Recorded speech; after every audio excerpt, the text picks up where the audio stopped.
Ушу кара жумушта иштеп жүргөндө, ушундай кыйынчылыктарды өткөндө, ушул жашооңуздун ушул этабы сизди эмнеге үйрөттү? Бул кара жумушта иштеп жүргөндөрүм, бул биринчиден мен кийинки жумуштарыма деле сен кандай жумушта кылба. Мисалы чоң кийин Кудайга шүгүр чоң иштерди кылдым, башка кылдым. Бирок ошондо кылып жүргөн иштерим бул мындай мага мындайча айтканда түрткү болуп атты. Сен мындан да кандай гана иштерди кылбадың буга чейин, мындайча айтканда ачыгын айтканда туалет тазалап да жүрдүң го сен сайпиден. Бул нерсе азыркы кээде кичинекей иштер болуп калат да. Столду тияктан бияка жылдырып койгон же болбосо өзүң жумушчуларың деле кылса болот, бирок өзүң деле кылганга аракет кыласың.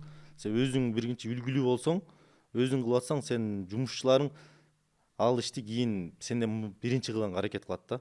Сен өзүм үлгү болгонго үлгү болуп аттым да. Эгерде мен өзүм мындай карап койсом, буну менин ишим эмес деп, мындай иштер кылбайт эле.